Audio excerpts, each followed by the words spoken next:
Israel और USA इनके बीच में सीज़ फायर हुआ है ये कहा जाता है, मगर ये बहुत फ्रेजाइल सीज़ फायर है क्योंकि इसमें कहीं से भी इजराइल बिल्कुल खुश नहीं है। इजराइल का ये कहना था कि हमने हमारे ऑब्जेक्टिव्स पूरे नहीं किए हैं, ऑब्जेक्टिव्स पूरा करने के पहले हमें सीज़ फायर नहीं करना चाहिए था।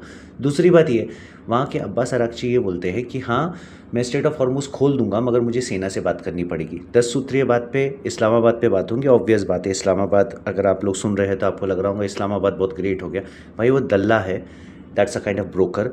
ये जो रईस लोग होते हैं, जैसे ईरान भी रईस है, अमेरिका भी रईस है, इसराइल भी रईस है, तो रईस लोग ना बीच में अपने ना बिचौलिए ब्रोकर्स रखते हैं। ये ब्रोकर्स है, this is not a peace maker. ठीक है, आप इसको पीस मेकर तो बिल्कुल मत बोलिए। जो आतंकवाद को समर्थन करता है, हिंदुस्तान में आतंकवाद फैलाता है, जम्मू कश्मीर के पाकिस्तान ऑक्यूपाइड कश्मीर पे कब्जा करके बैठा है, तो ऐसे इंसान को तो हम कहीं से भी, ऐसे देश को हम लोग एक संप्रभुता वाला देश, या फिर हम ये नहीं बोल सकते कि इसमें मान सम्मान है। ठीक है, ये ब्रोकर है, मतलब ब्रोकर ही रहेगा।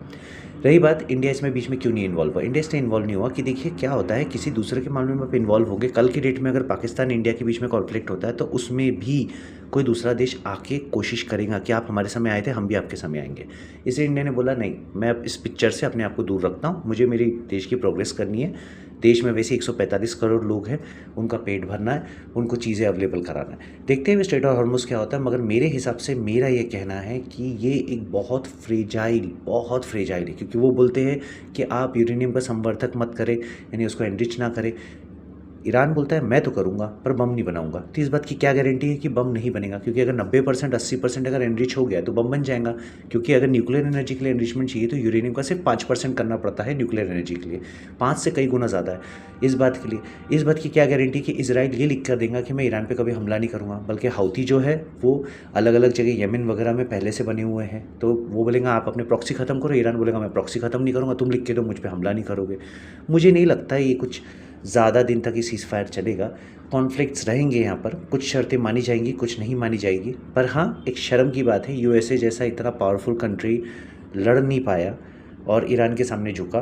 नो डाउट ईरान ने भी उसको झुकाया, हमें उसकी भी तारीफ़ करनी चाहिए। मगर इन दोनों के बीच में बेचारा इसराइल जो है वो बड़ा मायूस हो गया। इसराइल सोचा यार मैं ईरान को ठोकूंगा, बढ़िया मस्त उसकी रेल पटरी वगैरह उड़ा दिया था। अब इसराइल को ये बात बहुत प्रॉब्लम होगी, क्योंकि इसराइल को उसका खुद का एग्जिस्टेंशियल थ्रेट हमेशा बना रहेगा। देखते हैं आगे क्या होता है। बट मेरे हिसाब से, अगर as a teacher point of view के हिसाब से देखना चाहेंगे, आप समझना चाहेंगे, this is a very fragile ceasefire, this is nothing, just buying the time by Iran and USA both. Thank you very much, अपना ध्यान रखें, अच्छी किताबें पढ़ें। जय हिंद।